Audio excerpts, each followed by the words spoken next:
Hey, you are listening to the Victims and Villains podcast, a podcast that is here to educate and engage individuals like yourselves on mental health awareness and suicide prevention through pop culture. My name is Captain Nostalgia, and break out the Motley Crue, the Baywatch, Talking and penises. Talking Penises. We're talking about Pam and Tommy, the limited series from Hulu, starring Sebastian Stan and Lily James, Seth-Rogen, and Nick Offerman. And I am joined by, you guys heard him on Abyss Gazing. He is one of the directors and writers behind one of our Horrific Hope official selections. The features his film A Ghost Waits is going to be playing on April 30th during our Darkness and Light block of Horrific Hope. Please help me in welcoming Mr. Adam Stovall. Hello, everybody. Live to us from South by Southwest. Yeah. It's been pretty amazing. So if you guys want to hear Adam talk about his creative process, go check out the episode we did, Abyss Gazing, talking about Fire in the Sky. We got into the mental health process of his creation. We got weird and talking about aliens and the afterlife, and it's a great episode. I just go check it out. This episode, though, we're going to be focusing on Pam and Tommy, as previously mentioned, and I just kind of want to get a gauge for where everyone is, because I know you guys have watched the series, but I actually don't know what you think of the series. So Adam, being our guest, what did you think about this series? I really liked it. Its highs are really high, like Lily and Sebastian, I thought just did really great work. I have like filmmaking issues, but I liked it quite a bit. So I don't know if you guys have seen Netflix's The Dirt, which is the Motley Crue biopic. And I don't know. I also don't know how you guys are gonna feel about Machine Gun Kelly playing Tommy-Lee. I did hear about that. Did that actually come out? I didn't know it came out. Yeah, it's been out for a while. Actually, I want to say it came out in 2018 or 2019, one of the two. And it's actually directed by Jeff Tremaine from Jackass fame. Oh, wow. Yeah, so take that take that information with what you will. But I went back and revisited that before the start of the series, and this series feels almost like a continuation of that story, but with better acting, better production, better writing. I think I fall on the side of like Josh with you. Like I know a lot of the drama that is involved with it, with the Pamela-Anderson not giving blessing to this, and I'm kind of also curious what Tommy-Lee had to say about this. But I think also by the way the series ends, kind of with the video kind of getting out and the deal that was made in the end of this, I think kind of speaks for where Tommy stands on this. But also, I really like this. I thought this was a really great series. Following this up with Peacemaker, this is one of the best. 2022 is slowly becoming a fantastic year for television. A statement I never thought I would ever say, but this year networks are just really hitting it out of the park. Nice. I have actually not seen Peacemaker yet. But I hear I need to do that. So. It's so definitely good. Interesting for sure. Josh, I gotta take this call right quick. You keep going. I'll be right back. All right. So I'm just gonna jump into spoilers because I feel like I want to get this out of the way as early as possible. Was anyone else weirded out by the talking penis? Can we just throw that out there right out the get-go? So I had heard that Jason Mantzoukas was voicing Tommy-Lee's penis. And I remember at the time saying, like, I'm so glad I knew that was going to happen, because if it had just happened, like, I think it would have taken me out, where I just been like, what the hell is this show? It's, if you don't know, I think it probably sets the tone really well. Even though it, like that sort of flight of fancy or fantastical element is really never used again. It's a reference to, I am not a Crew fan, so this is not like, I don't have this. I have this knowledge because I was reading about it. But like Tommy Lee wrote an autobiography, and I guess like the prologue is him and his penis having a conversation. And so it was like a reference to that. But yeah, and you kind of like kept waiting for it to happen again, because it's just like, that's a weird one-off. So yeah. I am a Crew fan, and I didn't know that he wrote a book where the prologue was a conversation between him and his penis. That is interesting to me. My reference to kind of his like hopeless romantic attitude, as I previously mentioned, like came from The Dirt. So a lot of what I know about Tommy Lee, kind of his like hopeless romantic side, comes from that movie in the context thereof. It was a no, I think it's just, I don't know. It's, to me, it is like you said, like it's a weird one-off. Like I kept waiting for it to like come back. But it's weird because like the first 3 episodes that Hulu puts on there, they all kind of have this like honeymoon phase styled like vibe to it. It almost kind of seems like it's a very much a light-hearted, and once you kind of move into episodes 4, 5, and so on, like the tone starts to shift a little bit further away from comedy and more into like the drama, like where everything kind of starts becoming more tense. You find out what happens to Nick Offerman, kind of abandoning them for like basically a drug high, and leaving Rand to kind of have to deal with Butchie. And so yeah, it's definitely a weird scene. And I got done the first episode and then did research and found out that Jason was going to be voicing the penis, and I was like, in what context does this come up? Like that was my biggest question. What context does it come up? Yeah. But yeah, I mean, I don't know. It's odd, like that second episode when the penis speaketh. Okay, I'm just gonna. I gotta start with this. I am not a fan of Craig Gillespie as a director. He did Cruella, he did I, Tonya. I think I, Tonya is a fantastic script that is not well directed. Okay. And part of it is because like he does all these things that like in a vacuum are good ideas, and he like, it's like a lot of Scorsese references, and like obviously a huge influence on him with Scorsese. But like I remember watching like I, Tonya, it just never, there was so much going on, and it didn't feel like he was actually directing like one cohesive vision. It was just like, I love this idea and this idea. And then like watching Cruella, and everybody's really good in it. I have to say, he is actually very good with actors.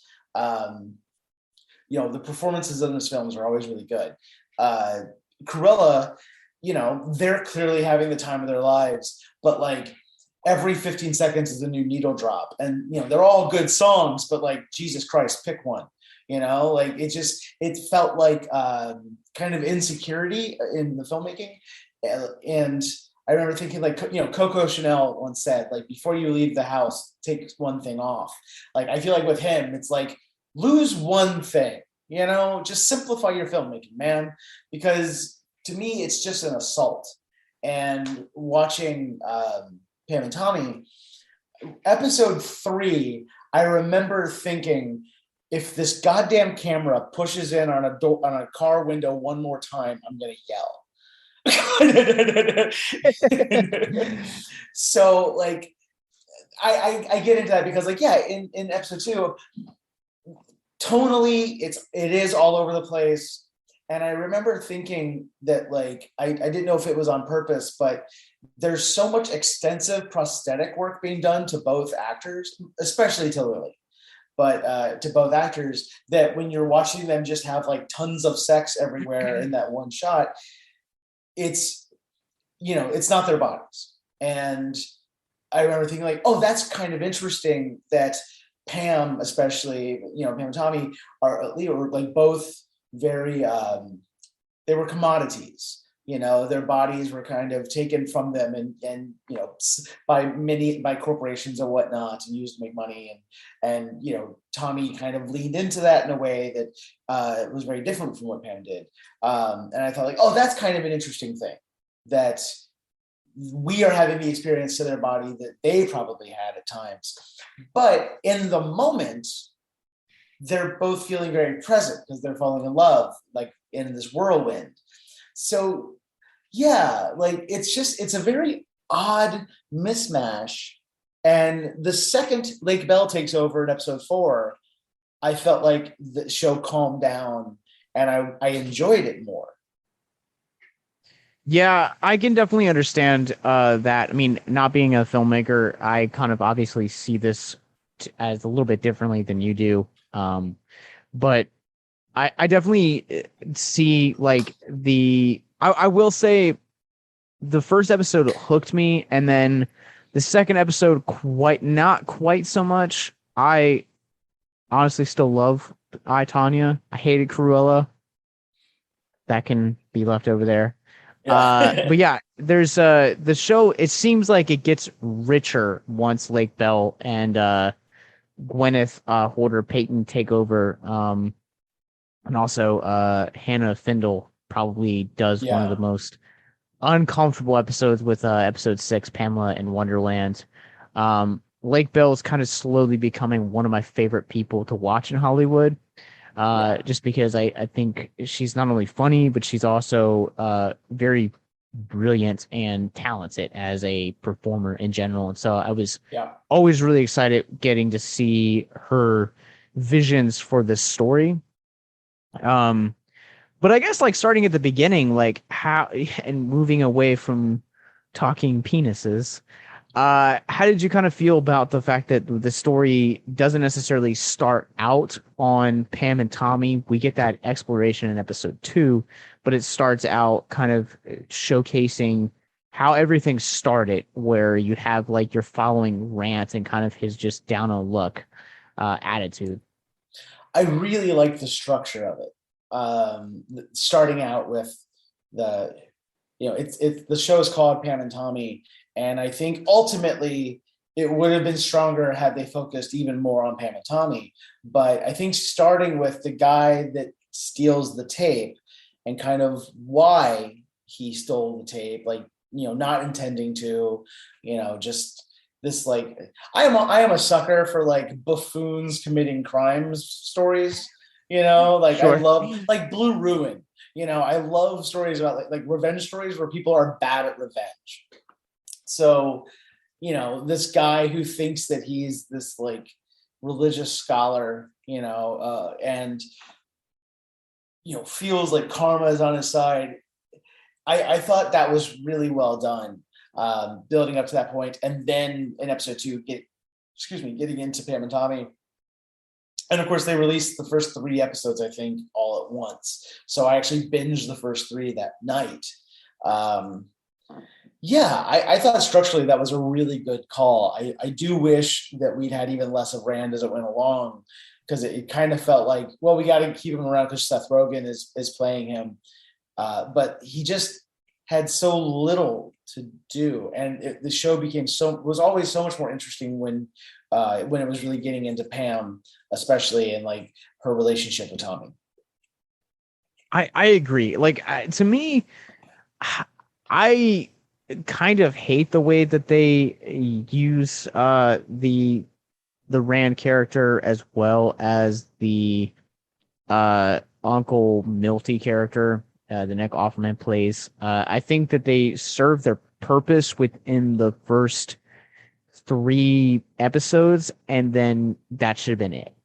Like maybe bring like there are a couple episodes that I feel like he coming back for like Milty to where like he would pop up like every now and then you would get to see him kind of off in Amsterdam where he kind of escaped from but I thought it was kind of an odd choice to kind of talk to essentially give an arc to Rant's character because it didn't necessarily take away, but you focus once they kind of exit the picture. There's almost a trilogy of episodes where he's just not mentioned or he's like very visibly just gone. Mm-hmm. And by the time that like you're coming around to episodes 7 and 8, they're like, oh yeah, we have to bring this guy back in the fold and bring closure to his arc. It just felt very forced to me. Yeah, like he excuse me. The resolution of his story in the show is that he, Butchie says, give me $10,000 and we'll call it even, which is, a great deal for him. And he gets the money. And then instead of giving it to Butchie, he gives it to his ex-wife so that they can finally, or his estranged wife technically, so that they can finally get a divorce. And like in the course of like a movie, it's like, oh, okay, like, yeah, I get it. This is like kind of, it felt intended to be a redemptive note that like he acknowledges without ever really acknowledging that like he did this terrible thing, but it's just like, it felt like a stand-in for something that wasn't really earned. And also it was just like, well, wait a second, like, does he still owe the money to Butchie? Like, what is he still breaking kneecaps? Like, what the hell is happening here? Yeah, like I really like Robert Siegel, but it's just, I don't know if it's that thing where it's like it was meant to be a movie and they stretched it out, but he had so little to do. And speaking of Milty, is it me or was Offerman really miscast? I thought Offerman was cast perfectly up till like he didn't have anything to do. Yes. Like I thought that maybe like the first episode and the third episode that he's in were like it was a good cast, and then everything past that just kind of felt really weird. Like I honestly don't know why we kept coming back to him as a character. Yeah, and I guess like because in my I remember thinking like if Eric Roberts was playing this character, like, but that's such an easy thing of like, yeah, Eric Roberts playing a slime ball, whoa, revolutionary. Whereas Nick Offerman playing a slime ball, like, oh, okay, I don't think I've seen that before. And then you watch it and you're just like, okay, like, I don't know if he doesn't have that in him or if the role wasn't if he wasn't given enough to really make it a character, because he's basically a VCR that talks. Like he has access to the camera where they can play the tape. He's there, like he's a guy in the room, and then he goes off and like has his bender because like he has managed this situation, but it's just like I never got any sort of like sense of who he was. Or maybe I did, and I just don't want to admit it. So, like, I think that, like, the reason why I think that he works really well for the first and third episodes is because my wife and I, we love Nick Offerman and Megan Nolan. Like, they were probably the highlight of Parks and Rec for us. We've seen we watched a lot of their stand-up, listened to their podcast. So, like, for us, like, we're kind of, like... Nick Offerman, for lack of a better word, is playing Nick Offerman in the first and third episodes. Yeah. So that's why I kind of think that he was a good casting for that. But I will also say that once you kind of get into like everything past the third episode, that it kind of goes. I don't know if you've seen Parks and Rec, but yeah. The episodes where Megan Mullally came in and like Tammy 2 like resurrected like the old Ron, and he's got like cornrows and stuff like that, and they're just like off having lots of sex and being terrible, toxic for each other. That's what I couldn't see. Like I couldn't break that in me. Like I was just like, this is Ron after Tammy 2. Like this is all this is. And to me, that's where it kind of felt like the show felt like a miscast. But it also felt like a weird decision to kind of keep coming back to his character. Yeah. I mean, especially like towards the end of the show, like all he is he's a phone call. It's all about like, I'm not in. He's living his debauched life. It's his debauched dream. But like, I don't care. And like, if the point is that like he's not taking the call, it's just there's a better way to do that. And I only mean that because like emotionally, it's just like this feels like we're treading water instead of going anywhere. Yeah, and also too, like the very fact that like the reason why he like goes off is never explained. Like there's never a sense of closure. It's just like this character made this decision, and now we're playing into stereotypes. Also, doesn't he have like a whole company to run back home? Like, if he's doing this, does he just never go home? Was the company doing poorly and he was already thinking about getting rid of it? Like, yeah, there's a way to give us a sense of who this person is and why they're doing what they're doing. That's not just, oh no, pornographers. Like, I don't know. That well, I mean, even by that standards, like he just does feel like a stereotype through and through because like it's like, oh yeah, this guy is he seems like he wants the best, but the moment that he sees that opportunity, like he's looking for like, how can I screw you out of this deal kind of thing.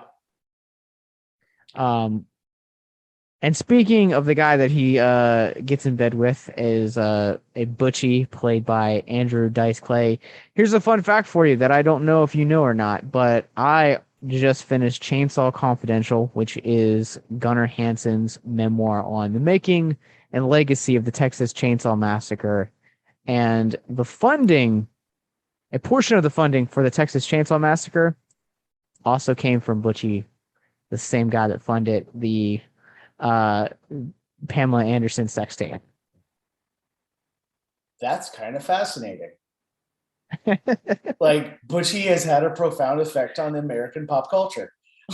Yes. Yeah, it's really weird. So that's so weird. Now I want to know like what else because didn't he also fund like Deep Throat? He did also fund Deep Throat.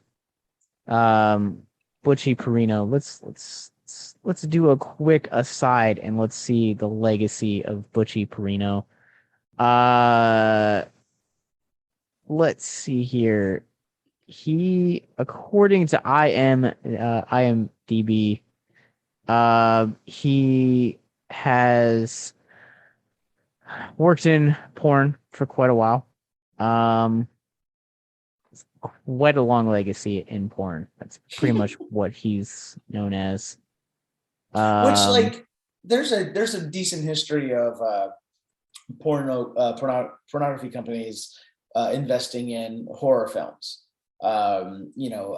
Repulsion by Polanski was financed by an adult film company. Like, there's some overlap there.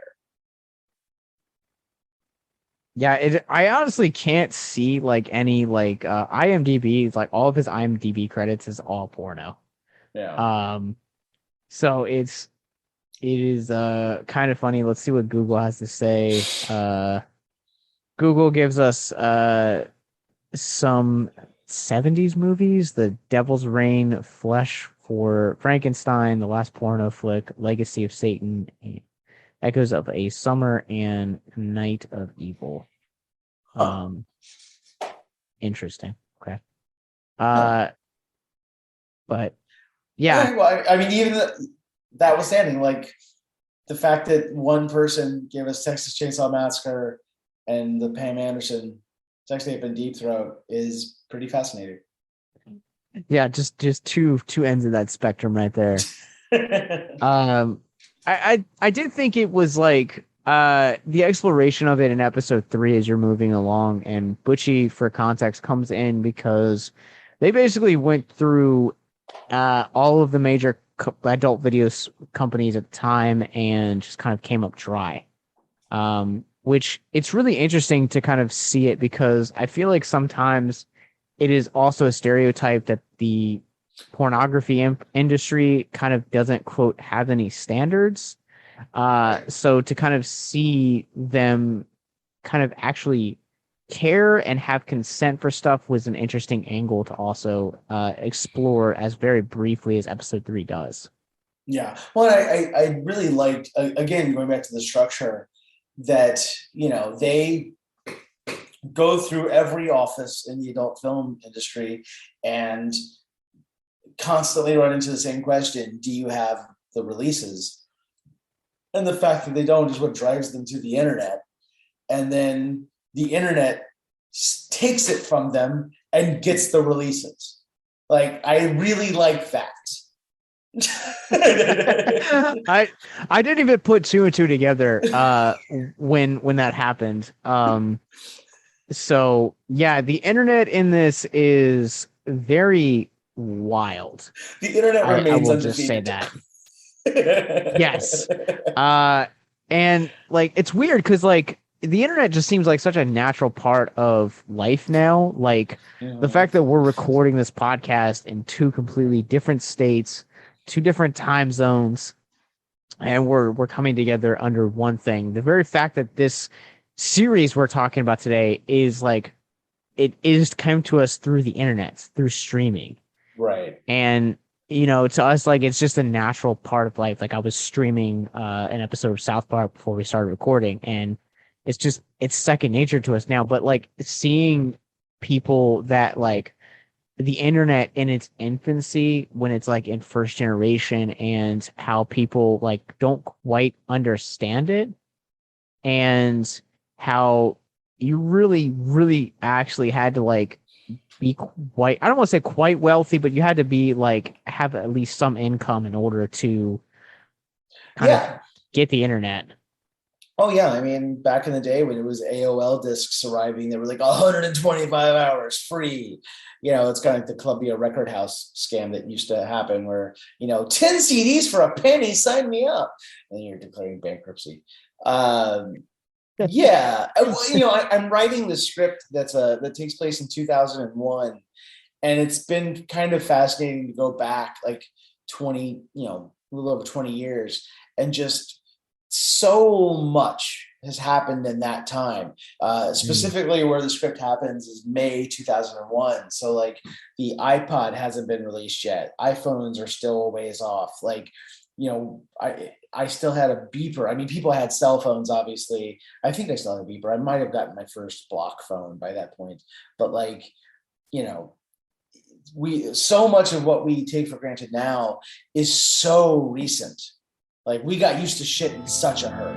If you or someone you know is listening to this podcast right now and you're struggling with suicide, addiction, self-harm, or depression, we encourage you guys to please reach out. This is the heartbeat of why we do what we do. Suicide is currently the 10th leading cause of death in the United States, and as of this recording, there are 132 suicides that take place each and every day on American soil. And when you scale back internationally, there are 800,000 successful suicides. That is one death roughly every 40 seconds. So if you or someone you know is struggling, you guys can go to victimsandvillains.net/hope. That resource is going to be right in the description wherever you guys are currently listening or streaming this. There you'll find resources that include the National Suicide Lifeline, which is 1-800-273-8255. You can also text HELP to 741-741. We also have a plethora of other resources, including churches, getting connected with counselors, LGBT resources like the Trevor Project, and also veteran hotline as well. Please If you hear nothing else in the show, understand that you listening to this right now, have value and worth. We get it.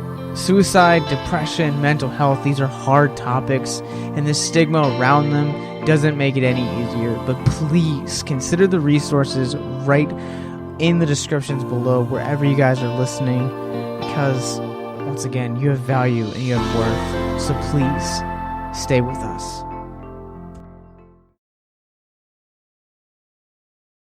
Yeah.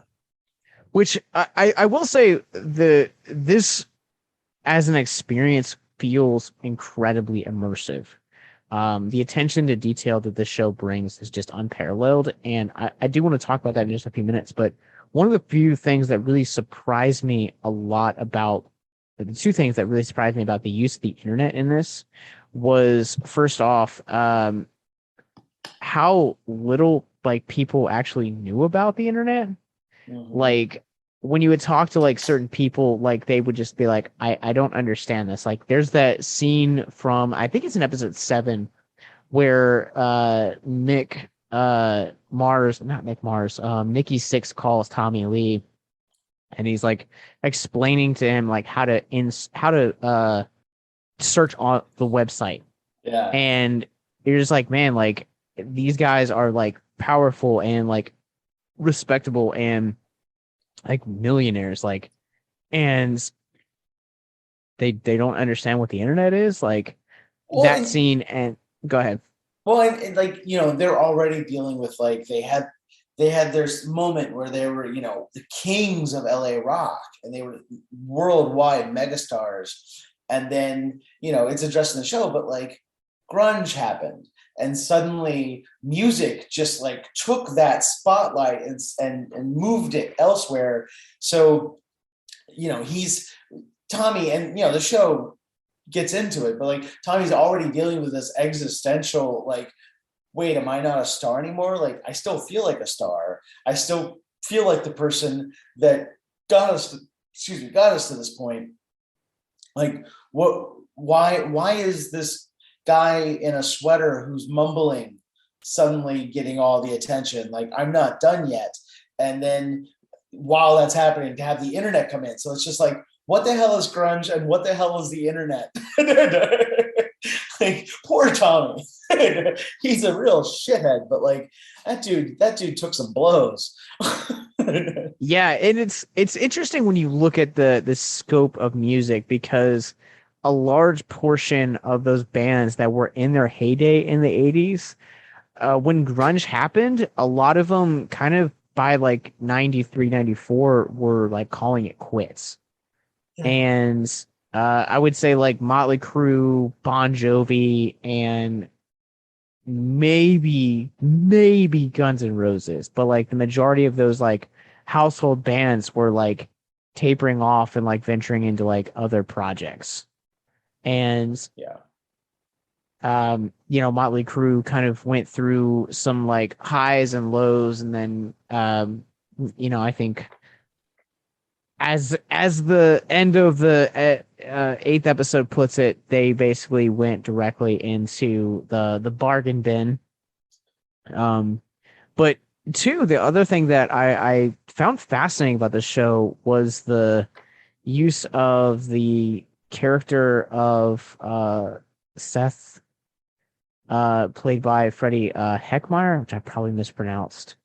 But I didn't actually realize that cam girls or that concept had been around since the birth of the internet, and they're calling it like, you know, oh hey, it's like it's going to be the future of the internet. And when you look at it, I mean, 25 odd years later, if not almost 30, like it very much is a continuously blooming sector within the pornographic empire, to where you're having things like OnlyFans, Chatterbait, you know, and that list goes on, to where like people are now entrepreneurs that can just turn on a camera and essentially do whatever they want. Yeah, there are so many interesting ideas in this show, and it really does get into like when especially the scene with Taylor Schilling and that character's wife or girlfriend talking about watching the tape at a party and just saying like, it's beautiful, it's so sweet, like he's in love, and it's this intimate thing, and you get this from a few people who are just like, I love seeing their love for each other. That is the beginning of what we have now, where we're sharing these really personal, intimate moments with each other. And, that is both amateurs on Pornhub and whatnot, but it's also, Instagram and Snapchat of people, talking to the world from their bed. Like we've completely let everyone, in, and arguably that starts there with this taste, because then you have reality TV. The real world was already happening at that point, but like, we did start getting this sense of like, because the real world was not celebrities. This was celebrities being, stars. They're just like us. It was celebrities being people in love, and we'd never seen it that undiluted before. Like we'd seen Paul Newman and Joanne Woodward, but like, it's like, oh, they're holding, they're being sweet to each other at like an award show or a premiere or whatever. This was truly like two people on a boat. There is no third party. They are unconcerned with the world outside, which is just like, oh God, that deposition when he's, just trying to litigate her into saying that they're exhibitionists, and like, oh, you're blowing your husband in a car. What about truck drivers? They're looking in and getting a show. Does that excite you? She's like, I'm just with my husband. Like, no. Like people, it's fascinating.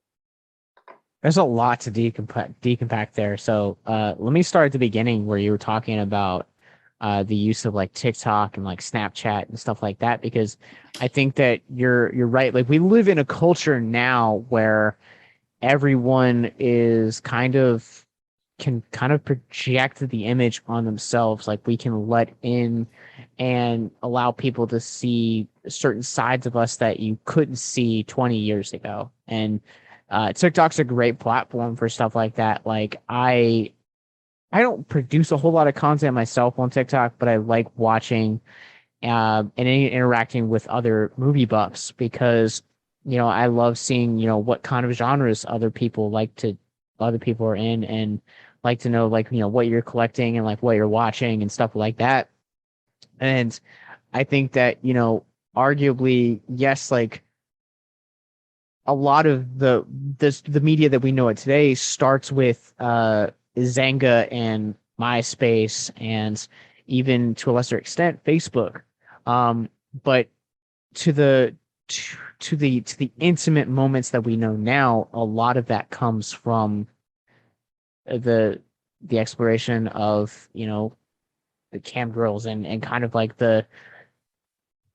this tape that forever changed the way that we kind of see media, because you're absolutely right.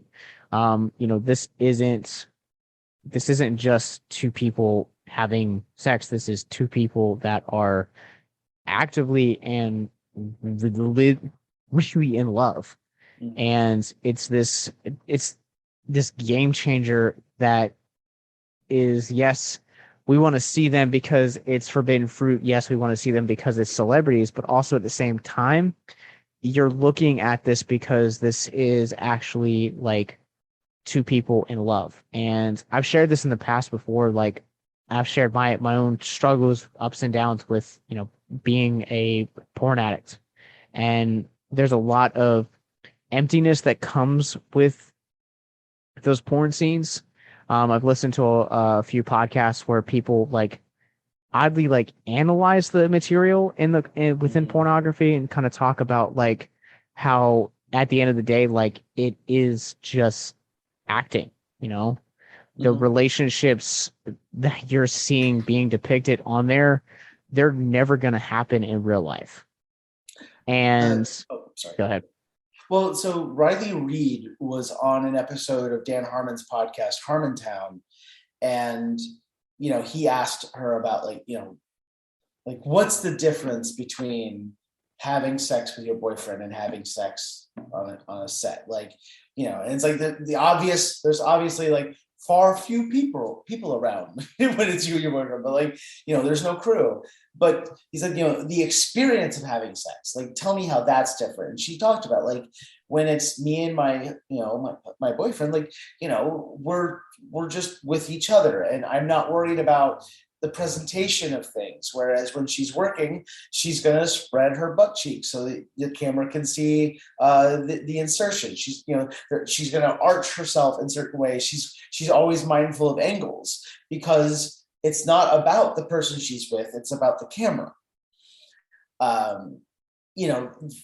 The other thing about this tape is that it really fundamentally altered the relationship with celebrity, in that you suddenly had people, not only, it's very easy to say like, oh, Paris Hilton, Kim Kardashian, and like sex tapes leading to celebrity, but beyond that, even before that or beyond that, this idea that you see now of like people who are not famous for anything becoming social media famous because they understand how to brand themselves, and they understand how to build parasocial relationships and engender that sort of thing. So, people looked down on Pamela Anderson because they saw her as purely a sex object. And even though she was an actress, she was a model and she was an actress, and she was, but all they could see was sex. So when this happened, it felt like it really I think they felt like it validated their sense of her and flattered their perception, where it's like, oh, hey. Yeah. I bought Barbed Wire after the first episode, so nice. Yeah. I've never seen. I didn't mean to interrupt you. Actually, no. It's so terrible. It's a fun time. It's a thing. Like, people watch movies and they're just like, oh, I like so and so. Like, I like Beyonce. You watch Dreamgirls. I like Beyonce. And it's like, you don't know this person. Like, you like a performance, but we flatter ourselves to think that we do know these people and that we do have these relationships to them. And celebrity has been fundamentally altered by being able to just direct sale to the customer. You make me famous and I will make you feel like you have access to celebrity. It's fascinating. Yeah, it's really interesting. And I've had to go through and like adjust my like viewpoint of celebrities from like a personal standpoint, because like I went through a lot of those things where it's like, man, like I made these people famous, I paid their bills, like almost kind of like they owe me, kind of like a sense of entitlement.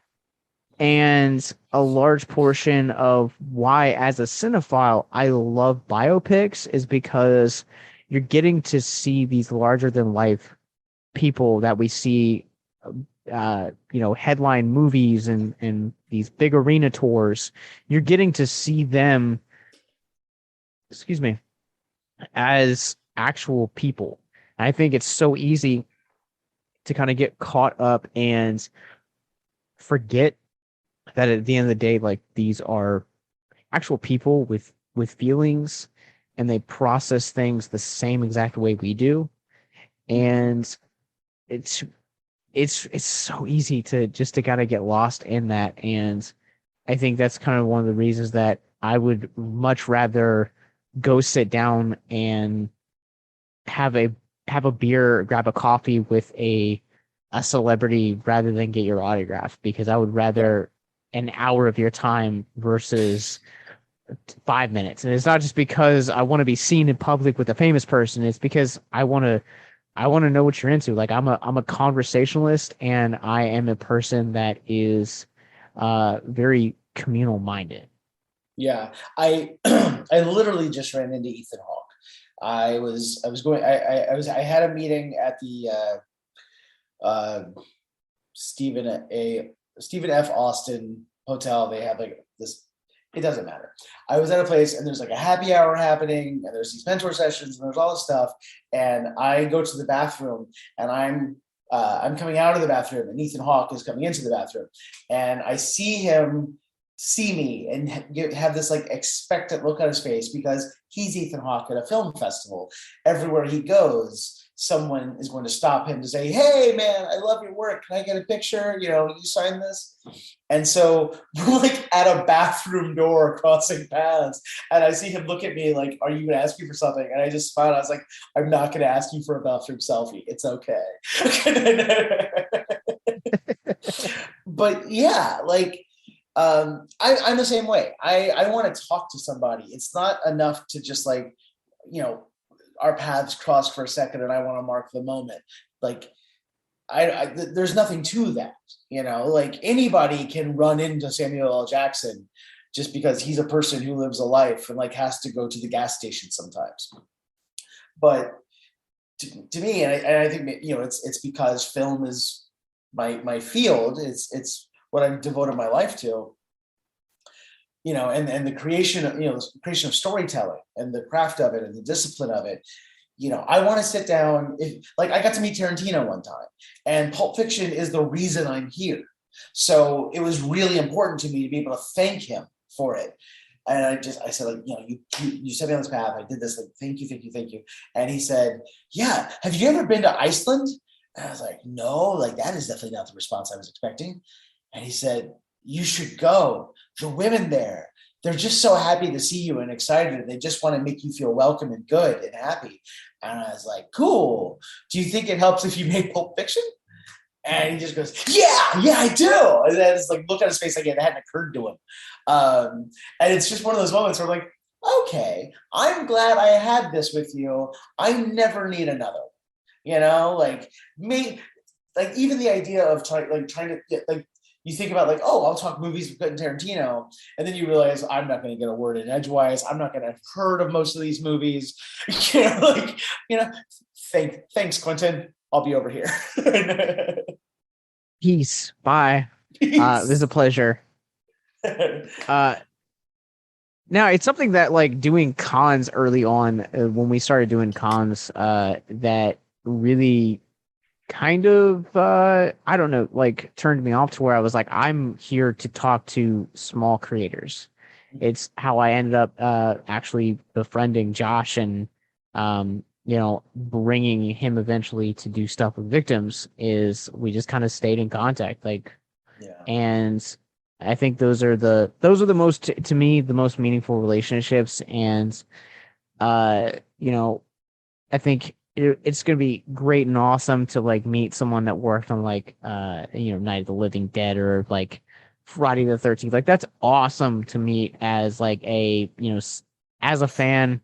Like don't get me wrong, like there are certain people that like I would love to like sit down and meet, but again, going back to what we were just saying a few minutes ago, like I would love to like, let me go buy you a coffee or like go take you out for a burger after the con. I don't get starstruck often, but we hosted Quentin Tarantino. I knew that was coming, so I could prepare myself. We hosted a screening of Survival of the Dead, and George Romero did a Q&A. And getting to meet George Romero, I was just like, I don't, like, you invented a genre. Like, I don't even have words, you know, like, thank you for your service. Yeah. Yeah. But John, I don't know how we got here. But I know, weren't we talking about Pam and Tommy? It is. We're talking about Pam and Tommy. I think one of the things that, you know, I mentioned this earlier, that I think makes this world so spectacular is the immersiveness and the attention to detail. I mean, you look at Lily James and Sebastian-Stan, and to say that they are not, they'd like that, to say that they became Pam and Tommy would be quite an understatement. They're not only, they're terrific actors, but the hair and makeup on this series is impeccable. Like I can't remember a last time that I was like this impressed by the details, the attention to detail in a series like this. Well, and you know, we see where there are very talented hair and makeup artists in Hollywood, and somebody can be transformed, but like the performance doesn't matter, isn't up to the level of the makeup. Like that happens. In this, I just straight up forgot that was Lily James. Even though I know it's a show, like she got all the technical stuff down right, but then like there was a soul there, and that was a soul of a different person. Like that's a truly great performance. And Sebastian Stan, like I feel like for Lily, she could just like look at the mirror and like see Pam. Like she can buy into a reality that a mirror will support. Sebastian still looks like Sebastian. They put a bunch of like tattoo makeup on, but he still looks like Sebastian. But he plays that. I know I don't know Sebastian Stan at all, but like Tommy is a son of a bitch. He is an asshole. He is just like, he is awful. And the point of that character is that this is a guy who never thought about tomorrow, and what kind of, it's interesting that they got married 4 days after meeting, because it's a very specific kind of person who does that. And they are both playing the kind of person that does that. Tommy is impetuous and impulsive, and he does not worry about consequences. Like, no, there is no tomorrow. It is only today. We are kings forever. And Pamela is just a romantic, a hopeless romantic. We meet her saying, I'm done with bad boys. I'm tired of the headache and the heartache and like all the troubles that come with it. I want to find a boring guy. And then Tommy-Lee walks over and she's like, or maybe. Like, it's a very specific thing. And both of them lay out exactly how the story is going to end, because he is just like never admitting that he's not in control, never admitting that he doesn't understand part of what's happening. And she is all too familiar with consequences and all too familiar with things being beyond her power. And she is the one that she's right. When they first talk about suing, she's correct. If they hadn't sued, Penthouse never happens. Like, a lot of the stuff probably never happens. But the men were just like, we got to. Pride or whatever it is. Like, we have to sue. They've offended, they've stormed the Bastille. And she's just like, I don't think they have, guys. Like, we've been wronged, but like, if the police aren't going to fix this, I'm not sure suing a porn magazine does. Yeah, and it's really interesting to go back to the concept we talked about earlier about the direction of this.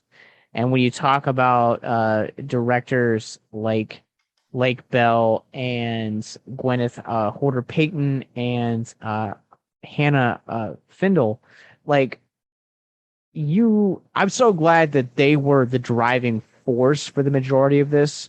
Because one of the things that I feel like I really would have loved to do for this episode was to kind of get a female perspective from this, because I feel like this series, it does that really well, to where Pam is kind of I love, honestly, some of the monologues that Lily James is able to have in here. Like, I think you just took the words right out of my mouth when you're talking about Lily James just absolutely personified Pamela Anderson. And going back and mentioned earlier that like I watched Barbed Wire, like, and I hadn't seen Pamela Anderson in anything probably since I was like 12.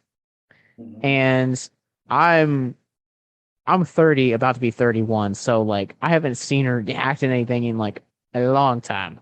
And so I don't honestly remember, like, growing up, you're hitting puberty, you're like, this lady's hot. Like, that's basically it.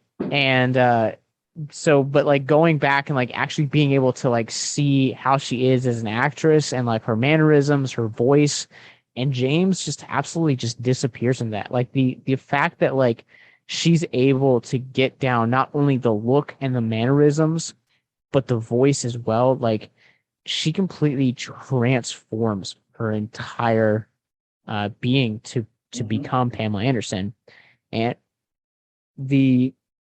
fact that as you're kind of going on, and it starts off very small. It's very subtle how it starts off with her kind of needing her voice, and uh, basically she has this big monologue in a Baywatch episode, and they essentially cut it in just to basically sexualize her on the show, and you can kind of see that she's kind of having to grow from that, where she's not just wanting to be a sex object or an object of men's lust, because again, you brought up the videotape. What happens is that it really basically ruined her career. I mean, I think between that and the disappointing box office of Barbed Wire, really kind of took what could have been a potential blockbuster career and totally just uprooted it.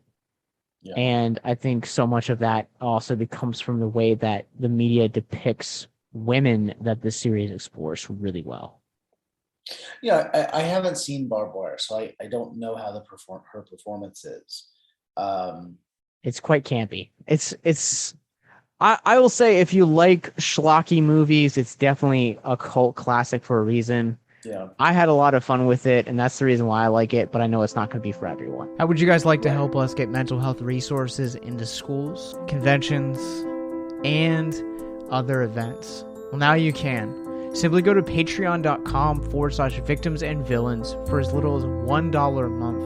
You guys can help us get mental health resources into current and upcoming generations, educate and break down stigma surrounding mental health, suicide, and depression.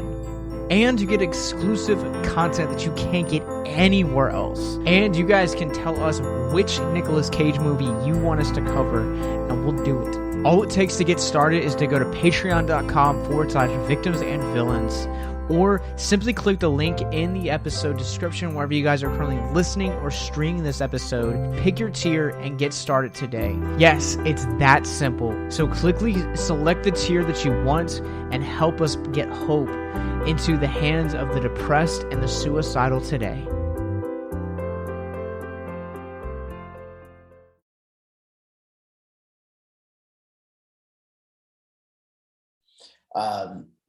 But that wasn't her only movie. It was just the fact that she was hopeful that she was going to get to do a lot of these Hollywood films, and instead she did a lot of direct to video and DVD films.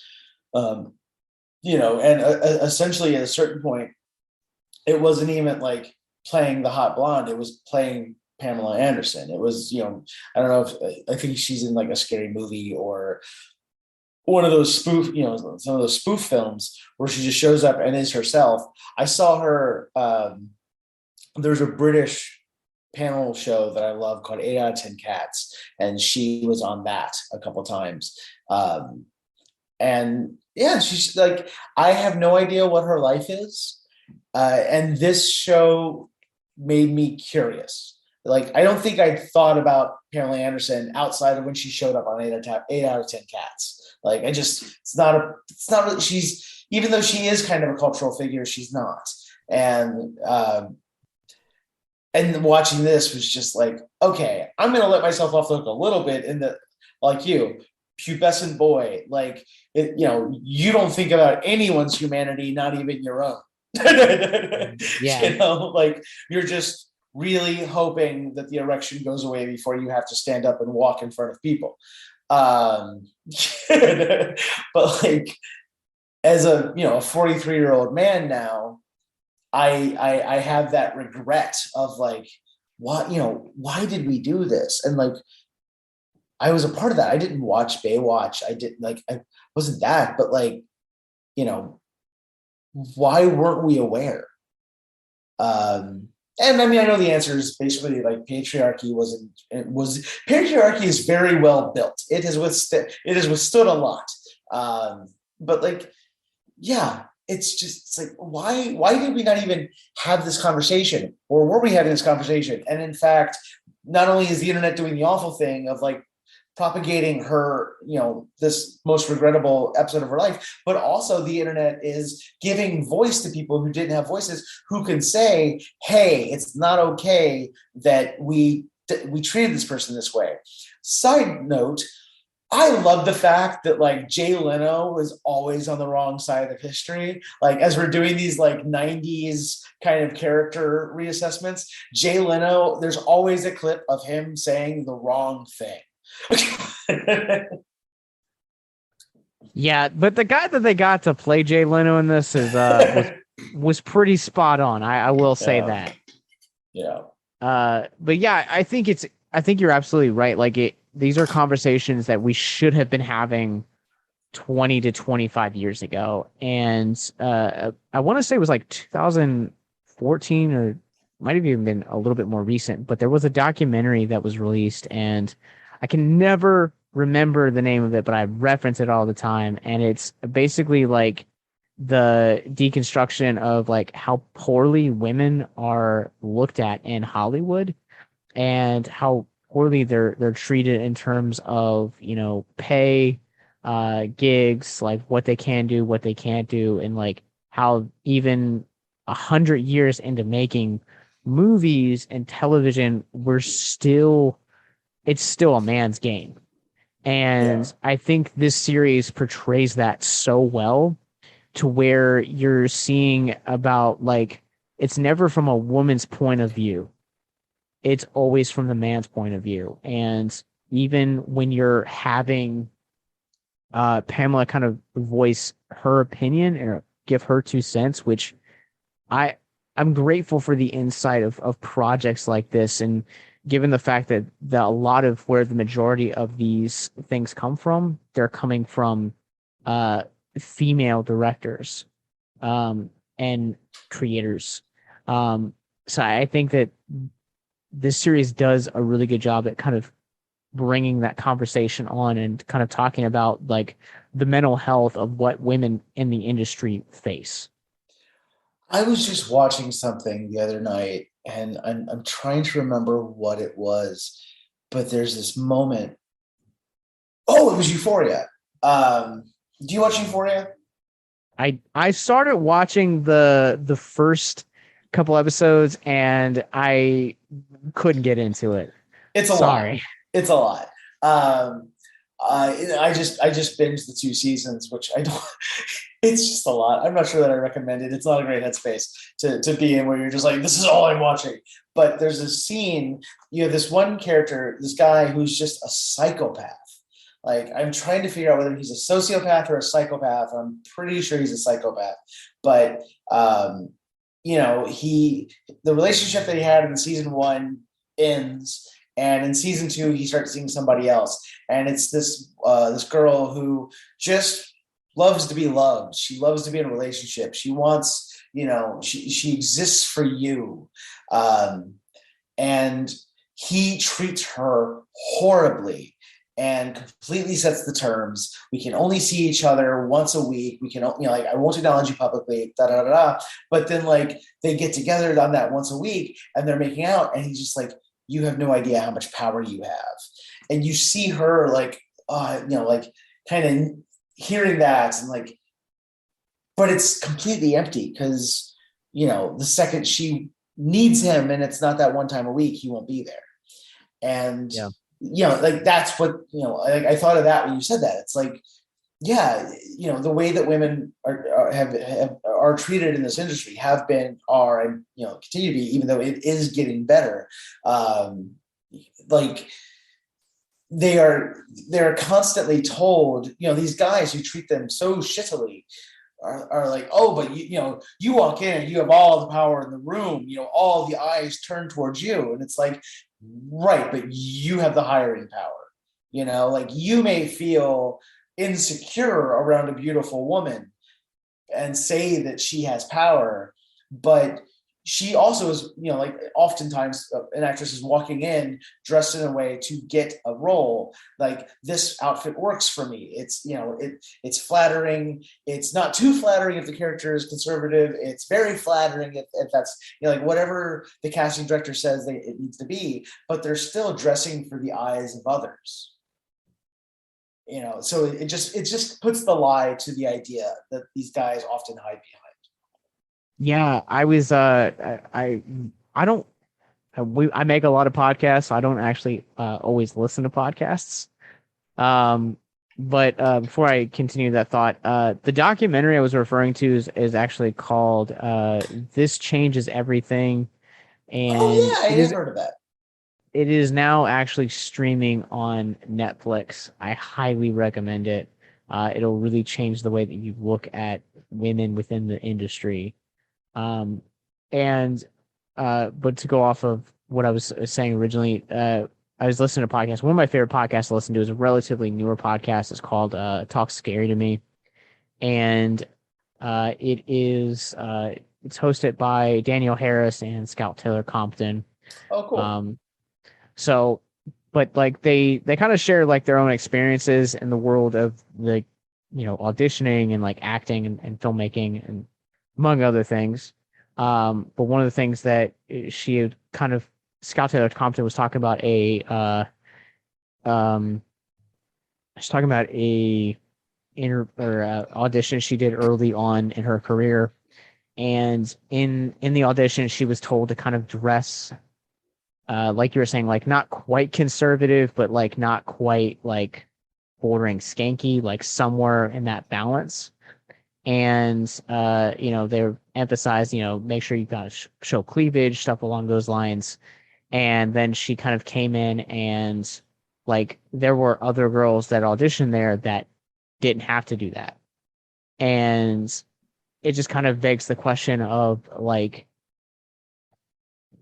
why are we regressing to these old traditions? And you look at some of the most powerful another thing you were talking about that really kind of struck me profoundly and almost like borders disgusting now is you look at some of the biggest actresses in the late 90s early 2000s that came out and were only reached that status because of men like Harvey Weinstein. Yeah. And the Hulu documentary Untouchable is dripping with grease. But it's very eye-opening.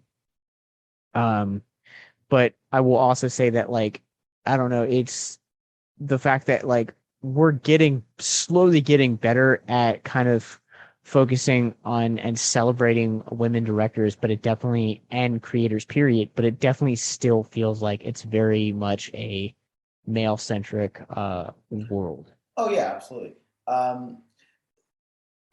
Getting back to more explicitly the show, do you think Rand is like a proto incel? What do you mean? An incel before we had the label, like okay, so like I don't think we talked about sport, but like the other one, but like I know when I look back on my life, I know how close I came to being an incel. Like the only thing that kept me really from being one is that I don't have the entitlement. Sure. And that largely came down to a complete dearth of self-worth and confidence, self-esteem, like it just and a really an abundance of self-loathing that like this incel idea of like why not me, why does that guy get that guy gets all the girls and I don't, like I knew I was like, oh no, it makes sense. Why not me? Like, why would anyone want to be around me? And I think about it sometimes. It's just like, man, if I'd had a little bit of confidence or self-worth, like, could have gone down a really dark path. And I look at Rand, who is this like very insecure person who feels put upon by life coming from all angles. His marriage ends and she's left him for another woman. So he's feeling emasculated there. He goes to work and he's not being paid for his work. He's not being paid for his resources. He's not being reimbursed. He is like, the guy then steals his tools. and again, like going back to what we were saying before, he considers himself this like theological expert and all, but there's nothing to it. He knows that religions exist, but he doesn't study any of them. It's why he can quote all these things, but there's no like no bone deep knowledge. And so he is defined by this insecurity and these feelings of powerlessness. And that's what makes me wonder, if his character represents the kind of beginning of the path that we now find ourselves down. It's interesting because to me, I wouldn't necessarily consider him as a incel. I would consider him someone as an individual that is longing for a connection, or someone that is longing for validation. And I say that mostly because of the points that you bring up with his relationship with Erica. First off, is a great example where he's holding on to this marriage in hopes that it's going to somehow work out and that she's going to leave her partner for him. And no, it's just hitting me like the parallel between Rand and Tommy about how both of them can't really see beyond themselves, and both of them are operating with these massive delusions. He still, he won't sign the paperwork, and he says it's because he doesn't have money, but it's also like he doesn't respect Erica's relationship with her new partner. I don't think it had really hit me before now, the parallels of those characters. Yeah, this was a well-written show. But also, too, I think that his character is a example of almost depression personified, because here you have a guy that, like you mentioned, like is basically bordering on being broke, is in the midst of a divorce, and has a contractor, is contracted by a guy that is toxic, intimidating, and doesn't pay his workers and doesn't live up to like his contractual obligations. And I think once you add in all of the fact of being, I love the way that he puts it, he's an amateur theologian. So he's like kind of like picking and pulling from like so many different like world religions and stuff like this, is that, again, I think that he does that in a way to kind of validate himself or find validation among other people, because there's something in his life that's missing. And usually when you go through depression, or you go through a lot of the circumstances that Rand finds himself in throughout the course of this show, those are usually the response that you're doing. To pull from SpongeBob, people are usually louder when they want to be smarter. And I think that's kind of what Rand does, and I think that sometimes depression and the need for validation can definitely pull you in that direction, to where you're like, I just want to sound smarter so that people will accept me, or a version of me that I'm trying to sell them. And kind of carrying forward this idea of the parallels between these two characters, Rand, if both of these individuals are delusional and kind of myopic, one thing the show does really well is capture how this love story happens, how these two people fall in love with each other, and how, and the kind of competing brands of narcissism. Like, Tommy is a charismatic individual, and so and unless I'm not thinking of something right now, like Pamela kind of falls in love with that energy. But we also, the first thing we find out, like, she's kind of predisposed to this. But like, we see the changes in Tommy. Not the changes, but we see the moments where like she allows him to get outside of himself, Like she puts on The King and I, and he's just like, what the hell is this? And cut to 3 minutes later, and he's like jumping around the room, singing and dancing with her. And you get this feeling that like he got to see, he may have found different new parts of himself that he didn't realize was there. And like, if he could just get over this idea that like he's the man and he's in control and have a bit more humility, he could, like, they still refer to each other as the loves of their life, the love of their lives. They reconnected, as the show says, years later. Like, they could still be together if there were humility. And with Rand, in the parallel of, like always feeling like the things that he's powerless. Like Mitch is his person where he is just like, Mitch goes off, and it's all because Rand has no idea what he's doing. He's putting all of this onto the universe. I am owed something by karma, so I don't have to know what I'm doing. I don't have to have a plan. The universe is going to take care of me.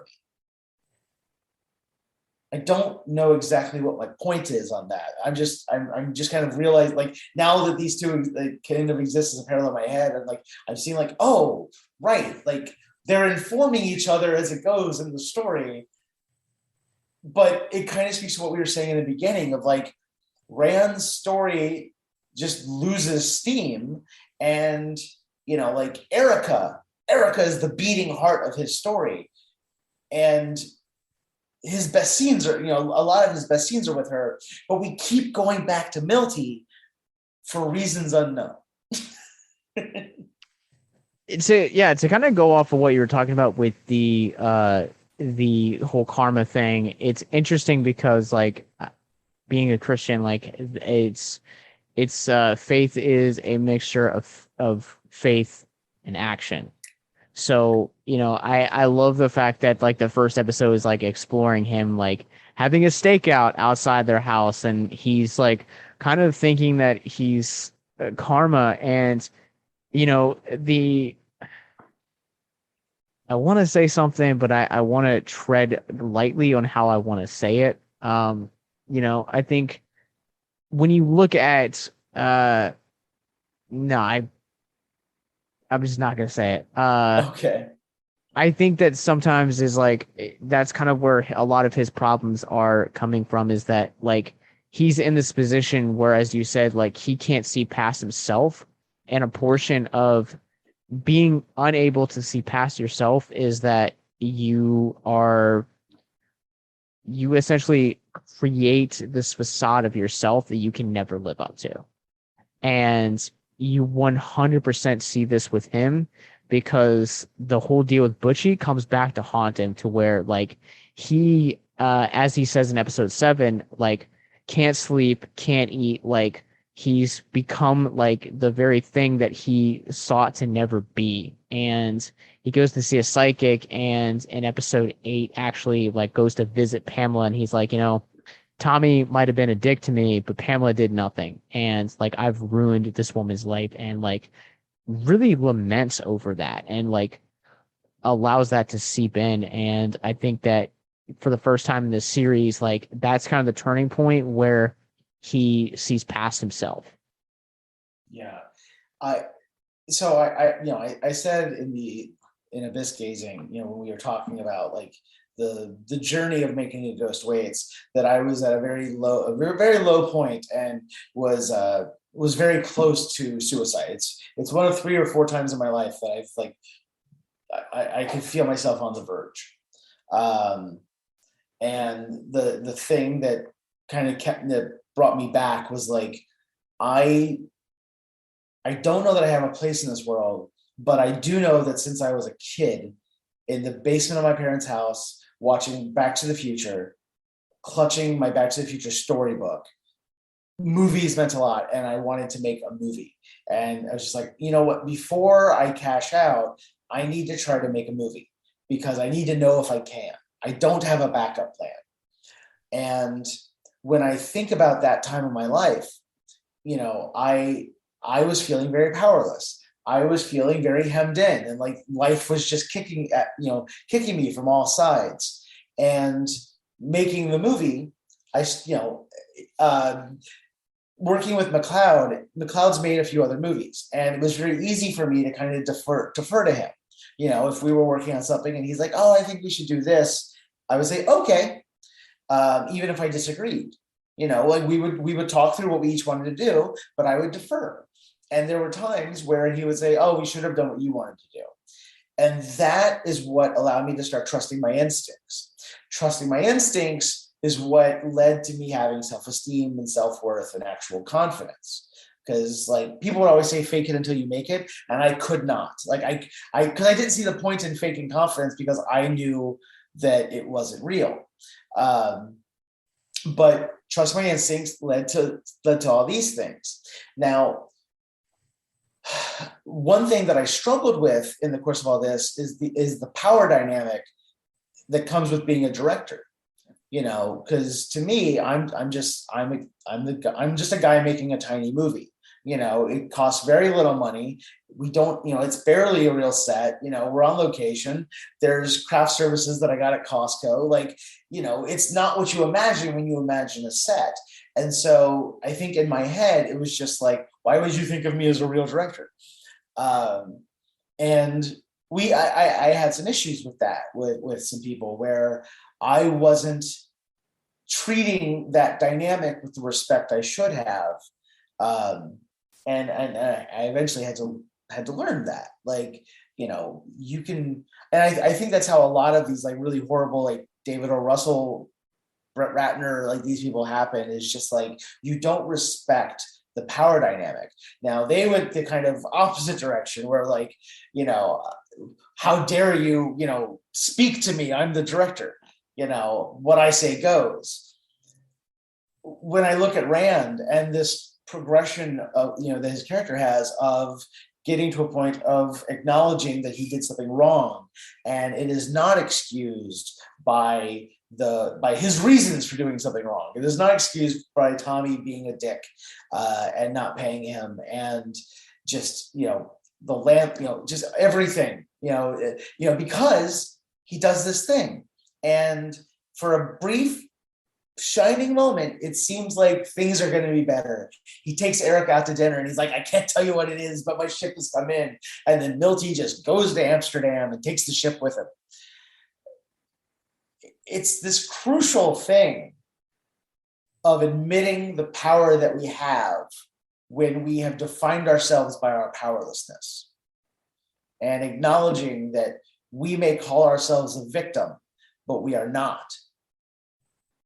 Which on a podcast called Villains and Victims seems like an apt point to make.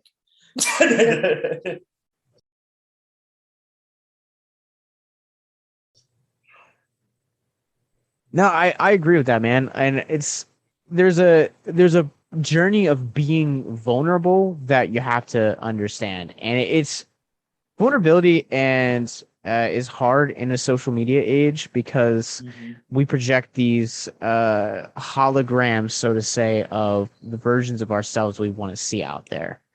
And I would be like, oh man, like I want people to think like I'm cool, and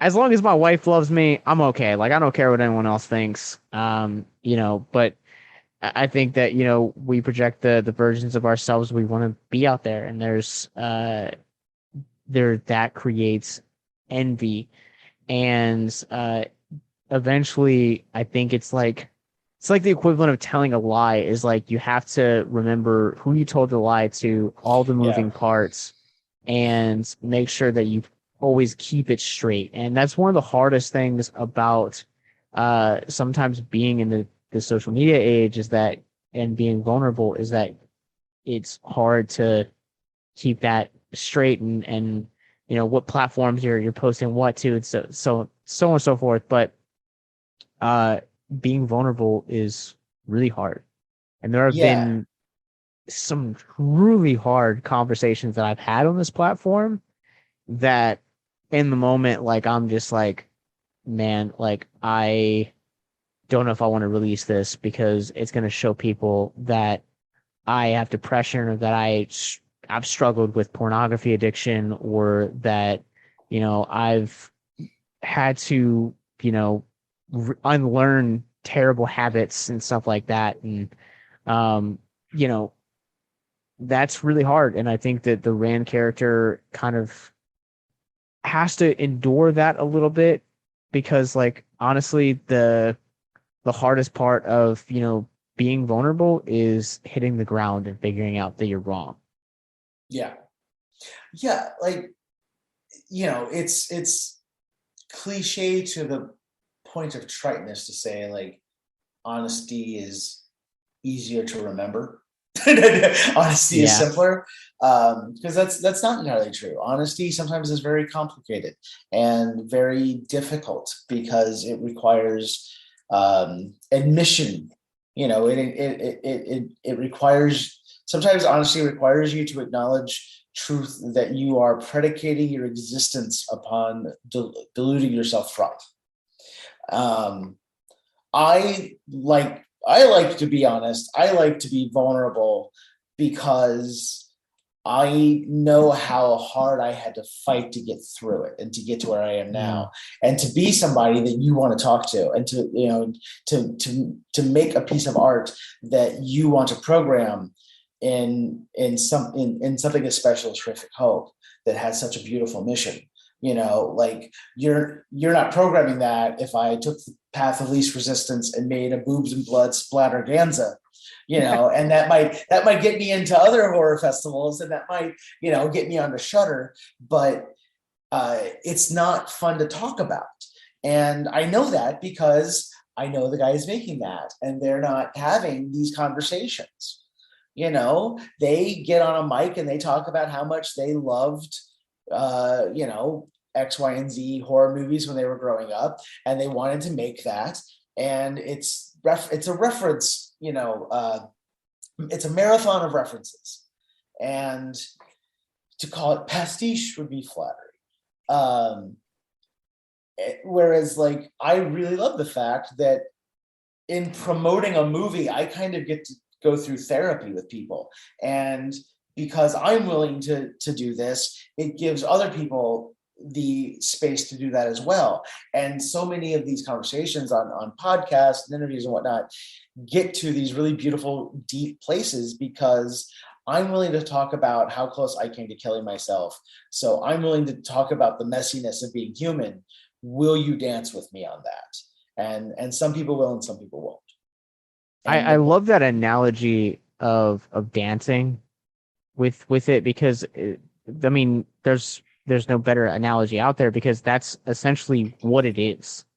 And not to say that there won't be those fun movies at the film festival, because there are some delicious horror comedies, let me just tell you that. Nice. That are going to be lining up, and there's a fun block to end the night. But the whole purpose of, and I was explaining this to a friend tonight, that I felt called to do a film festival specifically was because the horror community might tackle dark subjects, but it's the only genre that I feel like is willing to be vulnerable with its audience and kind of go after things like mental health and depression and addiction and sexual assault, and that list just kind of goes on and on and on. And so many iconic movies have been made from that, where they're talking about everything from Get Out to Last House on the Left. Like, so many different artists have explored these deep topics, and they basically point a mirror to some of society's ugliest things and challenge its audience to have conversations. And I think that, even for stepping outside the horror genre, even looking at something like Pam and Tommy, like we've talked about, the Tommy and Rand's parallels, but also the way that society treats females within the industry as well, and looking, past the quote sex appeal of them.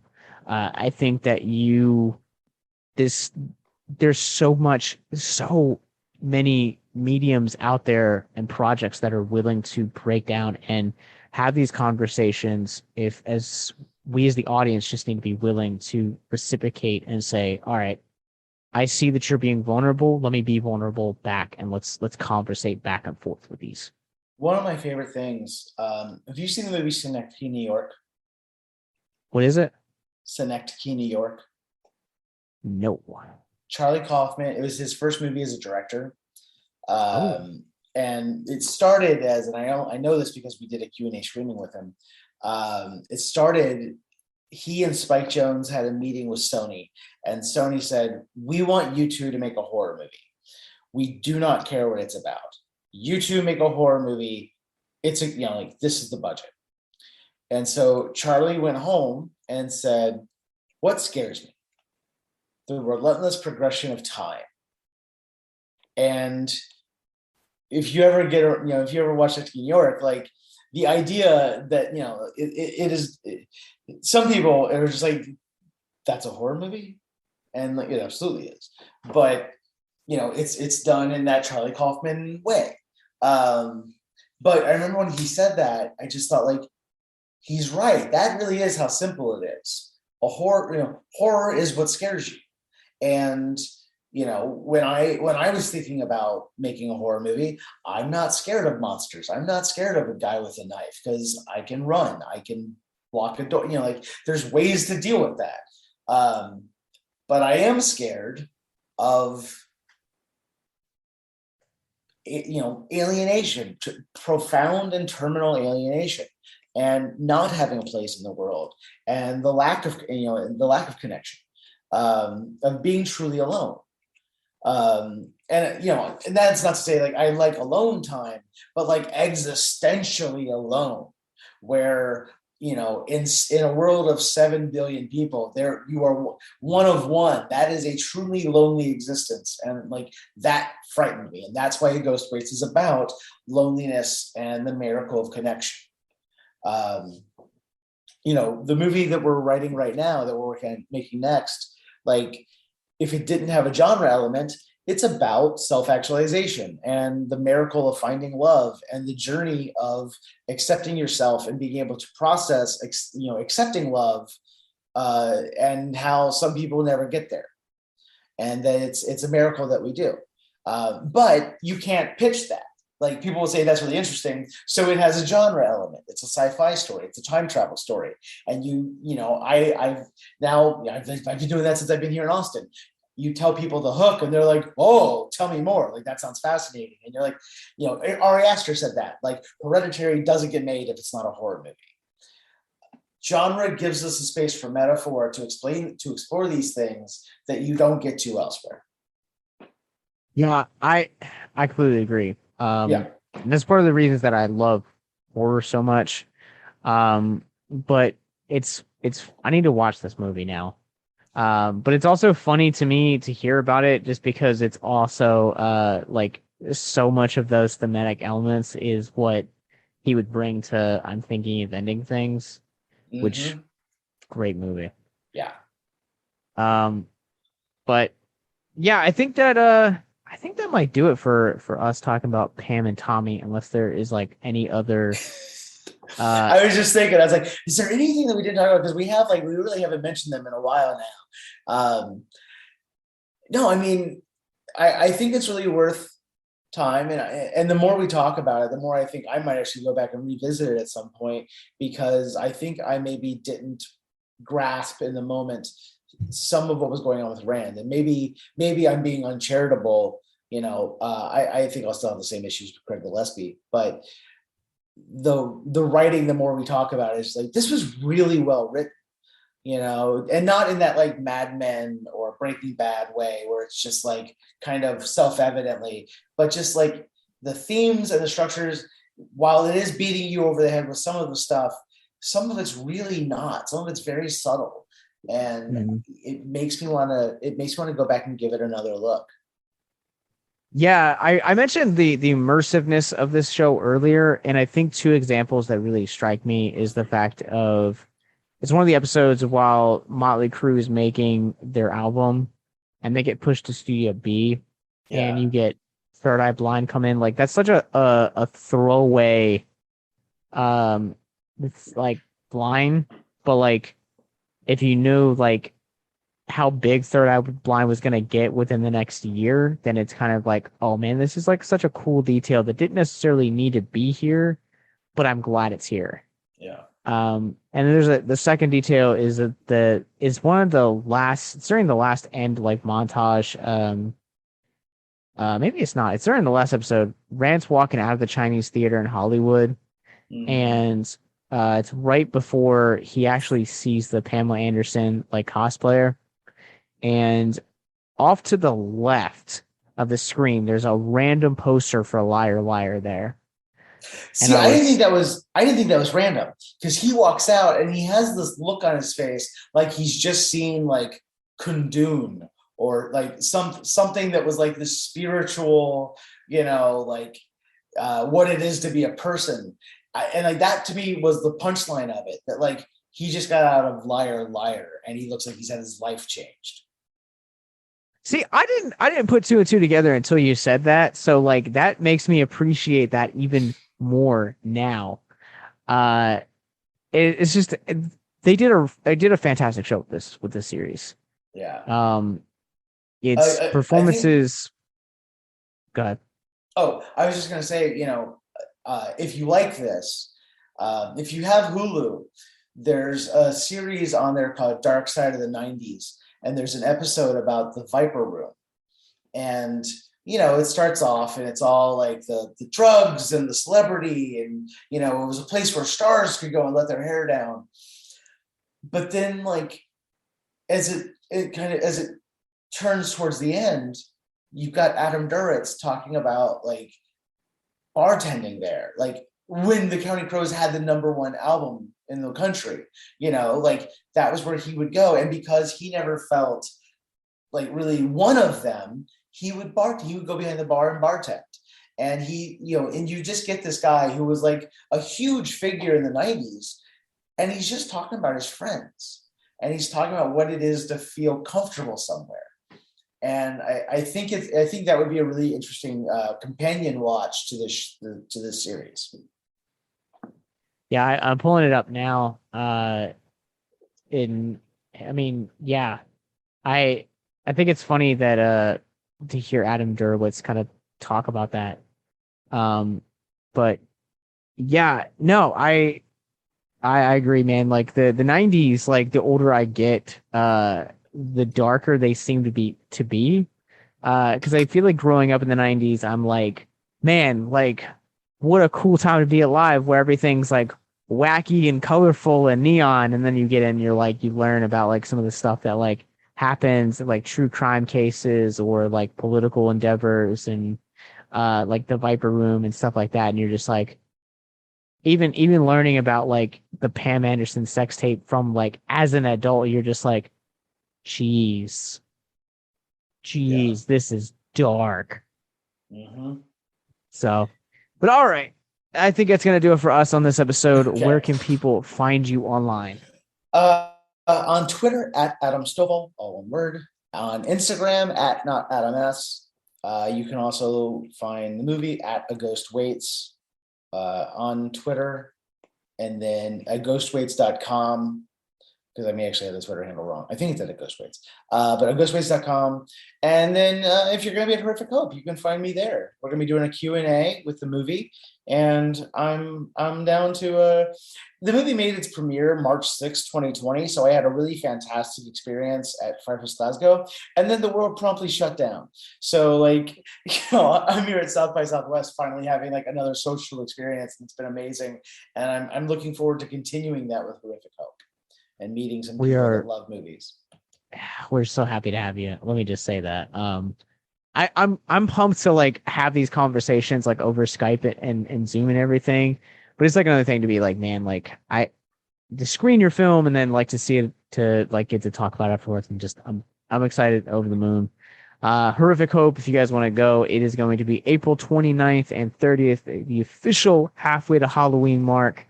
And it is going to be at the Alamo Draft House in beautiful Winchester, Virginia. We'll have more details, including the lineup along with more information about where to get tickets and more in the show notes below.